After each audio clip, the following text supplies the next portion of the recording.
Welcome po sa Tito Manny TV. So ano na po ba ang update sa drag queen na to? Ang balita ko, siya po ay nanghihingi na ng donasyon. Sa ibang salita, siya po ay nanglilimos na dahil mag-uumpisa na po yung hearing ng kanyang mga kaso sa September. At nag-post po ang kanyang mga supporters. Sabi po dito, "We need your help more than ever."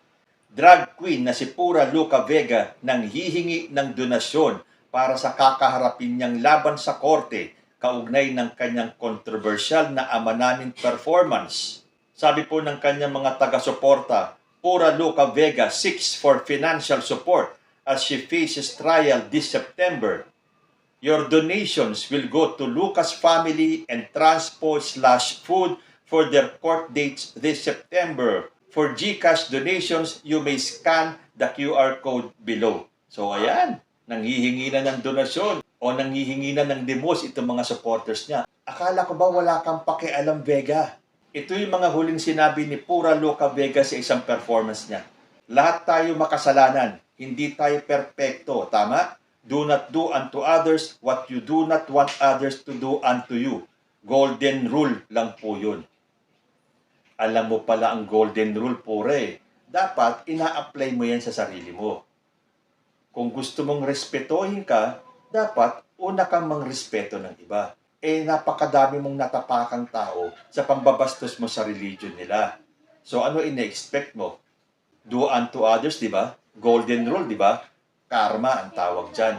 Pinagpipilitan mo na ang ginawa mo ay art. So, harapin mo yung consequences. Isa na nga dyan, yung mga kasong kakaharapin mo sa September. Tapos ito, padagdag ng padagdag yung mga bayan at mga lugar na ginagawa kang persona non grata. Pero para sa'yo, hindi ka affected. Sabi mo pa nga, para sa ibang lugar na gusto pang mag-persona non grata dyan, dagdagan nyo pa.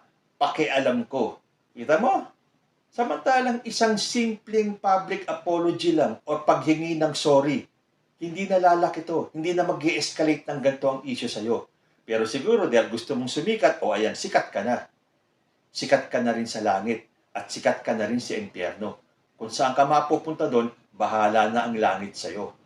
So ang masasabi ko lang, good luck, Pura Luca Vega. Kung sinasabi mong pakialam mo, wala din kaming pakialam sa'yo kung ano mangyari sa mga kaso mo. Hindi ka man maparusahan sa buhay na ito. Diyos na ang bahalang hubusga sa'yo.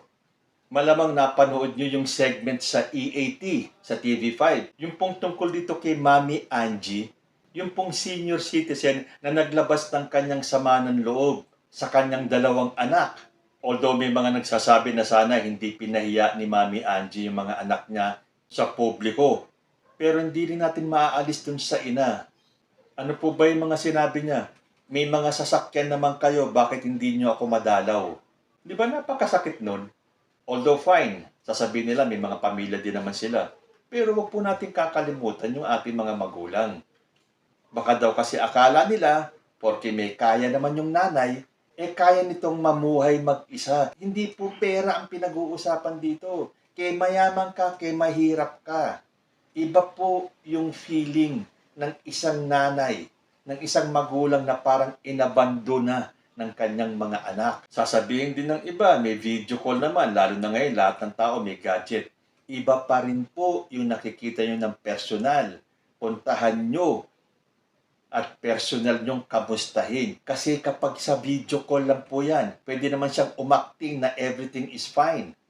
Pero sa loob-loob niya, nagtatampol na pala siya sa inyo. To think na yung nanay is 73 years old na at 3 years ago ay sumakabilang buhay na yung kanyang asawa, di mas lalo pong nakakalungkot yung kanyang sitwasyon. Sa bagay, hindi po kasi mararamdaman ng mga anak yan kasi wala pa sila sa ganung sitwasyon. Unless super busy ba kayo talaga na hindi nyo man lang mabisita ang nanay ninyo. At totoo naman yung sinasabi ng ina, nakakapunta kayo kung saan-saan. Bakit ako? Dito lang. Yung lumalabas kayo, hindi ako maalala.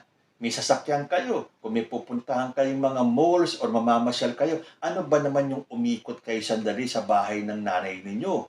Makita yung kanyang mga apo. Make her feel na importante pa rin po siya sa inyo. Although bumawi din naman po yung ina. Sinabi niya na feeling ko lang po yun. Ang feeling ay pwedeng tama, pwedeng mali. So it's my feeling na parang ninineglect nila ako. So in the end, pinagtanggol pa rin po ni Mami Angie yung kanyang mga anak dahil baka mali naman daw yung kanyang nararamdaman. Pwede rin po. Kasi alam nyo, kapag nag-iisa na lang kayo sa buhay, parang ang haba-haba po talaga ng oras. Gusto nyo nang lagi kayo may kausap or meron tumitingin man lang sa inyo or may nagpapakita at nagpaparamdam na you are still loved. At yan malamang ang nararamdaman ni Mami Angie. Kabaliktaran naman po yan nung nararamdaman ng mga anak. Siyempre, busy po sa pamilya yan. May mga trabaho din siguro yan. At para sa mga mas nakakabata naman, ang oras ay napakabilis ng pagtakbo. So malamang hindi nila namamalayan na matagal na pala silang hindi nakakadalaw sa kanilang ina. And I'm sure after this episode ng EAP, nagkita na po yung mag-iinang yan. And I'm sure, hindi naman sasama ang loob ng dalawang anak niya. Dahil sila ay mga ina na rin at maiintindihan nila kung ano ang nararamdaman ng kanilang ina. Ito ay magiging eye-opener po sa kanila at sa ating lahat na darating at darating ang panahon. Natatanda po tayo at iiwanan tayo ng ating mga anak. They will live their own lives. At ang ating magiging tanging hiling na wag naman sana tayong kalimutan. Once in a while, bisitahin tayo. Wag lang pong video call. Iba pa rin po yung personal nyong nakikita ang inyong mga mahal sa buhay. Hanggang dito na lang po. Hanggang sa susunod na mga issues, marami pong salamat.